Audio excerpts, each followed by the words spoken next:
How's it going, footballers? Back again with another video, and today, yes, I don't feel really that well. I don't really feel well. Don't worry, it's not the virus or anything. It's just my left ear is. I don't hear anything on my left part of my ear, so I'm feeling a little bit under the weather.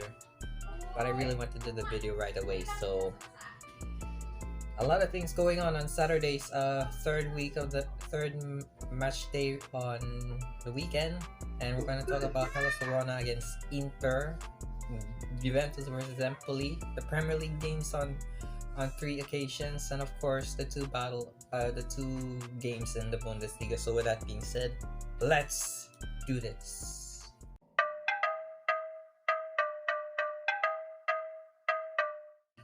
Let's begin in this area between Hellas Verona versus Inter, and still it was a great result for Inter that they've secured the win against Hellas Verona at the Bentegodi, and it went really well for Inter. We even thought that the goal from Ilic from Hellas was the turning point, that this is it, game over for Inter, and turns out Inter went back fighting on the second half on the 47th minute with Lautaro, where he scored a header on the 47th on the corner. Then the youngster Joaquin Correa made his debut goal on the 83rd minute thanks to the assist of Matteo Darmian, where Darmian passes to Correa, where Correa fires it at the top right corner, giving life for Inter once again on the second half. And then on the dying embers of the game, Correa scored once again for the goal with the assist of Barella, where Correa just drills it to the bottom right corner, giving Inter 3-1 the victory. And fair play to Simone Inzaghi for providing much attack and width for the game, despite some flaws that happened in the first goal from Hellas, which I thought it was going to be it for Inter, and turns out they did really well. 3-1 was the victory score, and I could give credit for the players, and especially Correa, who did score the goal, which is wonderful. But not as wonderful as Juventus, where they just lost against a newly promoted side, which is Empoli, and without Ronaldo, who is no longer in the starters due to the transfer that he made a move to Manchester United.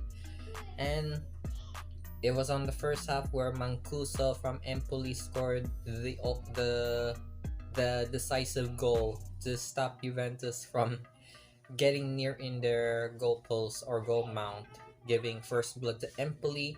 Juventus tried a lot to score some goals, but there were so many missed opportunities and reckless fouls that Juventus and both Empoli have committed. But at the end of the game, Empoli have come out as victorious, and it was disappointing for Juventus and it was disappointing for Allegri.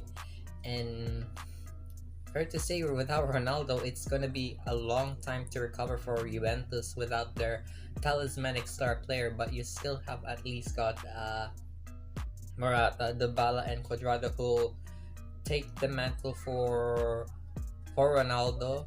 And of course, you got Kulusevski and Chiesa, who just made so many opportunities miss for Juve, and Chiesa played really well in that game. And if it wasn't for Chiesa, who was at the top of his game, we wouldn't see a 2-goal from Empoli. Chiesa was that good in that game. So there's some credit for one player, but a loss isn't going to cover it. But the victory from Inter and the misery from Juventus really do hold up, and especially the great game from Lazio against Spezia. Lazio won 6-1 at home, and also Fiorentina just made a triumphant victory against Torino, which is wonderful. And a lot more games coming this Sunday, as Milan will going to face Cagliari in Sunday. So a lot more things coming in Serie A.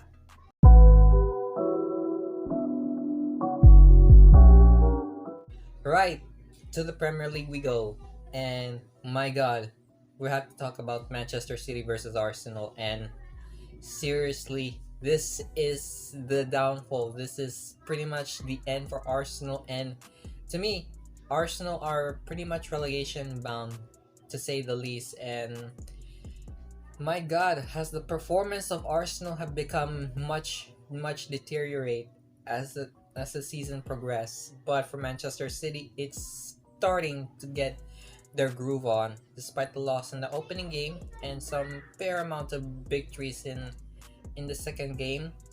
Manchester City did well against a weakened Arsenal side with the 7th minute of Ilkay Gundogan with his goal thanks to the assist of Gabriel Jesus, where Jesus passes to Gundogan and Gundogan made an effort down pass to Leno, and it was first blood for Manchester City.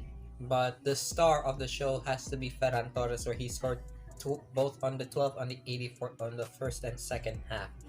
And then Gabriel Jesus have stepped up as a striker, which is trying to fill in Sergio Aguero's role, or pretty much he did fantastically. He became the focal point for Manchester City, and without shadow of a doubt, he will going to step up into Aguero's position, and he will going to make make a name in the striker's position, and he did really well on the 43rd minute where he scored a goal. And with the assist of Jack Grealish, the 100 million signing from Manchester City, Jesus finishes onto the ground with his left feet. There were some commotions. Jesus was on the ground and he had to score despite lying down on the grass, giving Manchester City 3-0. And then Rodri Hernandez steps up on the 53rd thanks to the assist of Ferran Torres, where Rodri curls a low strike in the bottom right corner, giving Manchester City 4-0, and then the Ferran Torres goal on the 84th. And then the Shaka red card on the 35th, which is unadmirable from Arsenal, which is not even the best start that they're going through right now. And fair to say, Arsenal, I have some sort of sympathy for them, which is, it's sad to see the giants of North London fall down as they are now, which is pretty tragic if I should say so myself. The first game against Brentford, the newly promoted side, was the definition of a poor start. Then the London derby between Chelsea. This was This was the time that Arsenal is no longer going to perform really well. And then against Manchester City, this signifies literally the end. But they even have 3 games left, and those 2 games are the easier are the are Arsenal's win to lose, and their game against Norwich, Brighton, and of course the North London derby against Spurs. If Arteta doesn't perform at their best again, then he's for sure going to have his job on the line again, and he's going to get himself sacked for sure. And to me, it's always down to the owners, which they never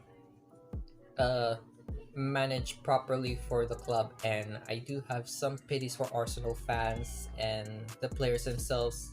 I have no pity for Arteta whatsoever, because he made a very terrible job in handling the play. But I have to give credit for Manchester City. Guardiola did manage really well tactically and chemistry wise. The players were at the best heights of their game, and especially Ferran Torres as well. And I have to give a lot of props to Manchester City, and commiserations to Arsenal. And there was the Liverpool versus Chelsea game. It was a draw. Kai Havertz scored the 22. Mo Salah scored the penalty. It was fair enough to say the least, but it's a moral victory for both Liverpool and Chelsea. It's nothing too harshly for what I can tell, but it's a good win overall for both sides. And also Everton beat Brighton 2-0 away from home. And a lot of games really do tamper up for the Premier League this season. So Sunday, it's going to be tough.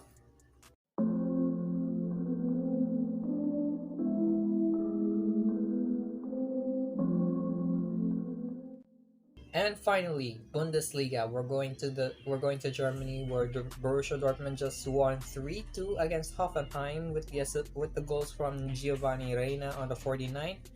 Then Hoffenheim equalized with Baumgartner's on the 61th. Bellingham uh, scored a deficit in the 69th minute. Then Dabur on the 90th minute, and then the final embers of the game, Erling Haaland scored the decisive goal to give Borussia Dortmund 3-2 on the win.